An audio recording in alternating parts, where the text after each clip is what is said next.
ലൈംഗിക അതിക്രമ ആരോപണം നേരിട്ട യുവാവ് ആത്മഹത്യ ചെയ്ത സംഭവത്തിൽ ഇപ്പോൾ പ്രതി ഷിംജിത ഇപ്പോൾ പിടിയിലായിരിക്കുന്നു എന്നുള്ള വിവരം പുറത്തുവരുന്നുണ്ട്. നേരത്തെ അതുമായി ബന്ധപ്പെട്ട സൂചനകൾ ലഭിച്ചിരുന്നു. ആള് ഏതവനാണെങ്കിലും 24 മണിക്കൂറാകും പൊക്കിയിരിക്കും. ആ ദൃശ്യങ്ങളിലേക്കാണ് ഇപ്പോൾ പോകുന്നത്. ഷിംജിത മുസ്തഫ ഇപ്പോൾ പിടിയിലായിരിക്കുകയാണ്. പോലീസ് ആത്മഹത്യാ പ്രേരണാ കുറ്റം ചുമത്തിയാണ് കേസെടുത്തത്. അതേതായാലും നന്നായി. തൊട്ടു പിന്നാലെ ഷിംജിത ഒളിവിൽ പോയിരുന്നു. ഇപ്പോൾ ഷിംജിത പിടിയിലായിരിക്കുന്നു. നീ ഒരു കാലത്ത് ഗുണം പിടിക്കത്തില്ലടാ പട്ടിക്കഴിവറടാ മോനെ. ബസ്സിൽ ലൈംഗിക അതിക്രമ നടത്തിയെന്നുള്ള ആരോപണമാണ് ദീപക് എന്ന യുവാവിന് നേരെ ഷിംജിത ഉയർത്തിയത്. അതിന് തൊട്ടു പിന്നാലെയായിരുന്നു ദീപകിന്റെ ആത്മഹത്യ.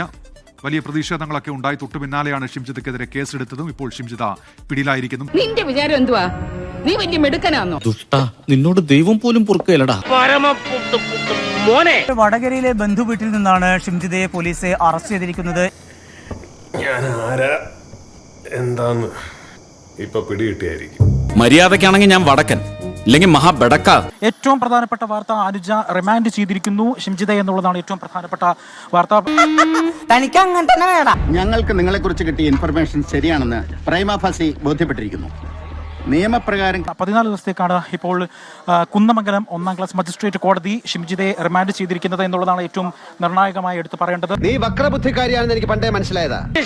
നീ മറ്റേ കോപ്പനാകാന്ന് വിചാരിച്ചല്ലേ? അതിനെ ഞൊട്ടണം.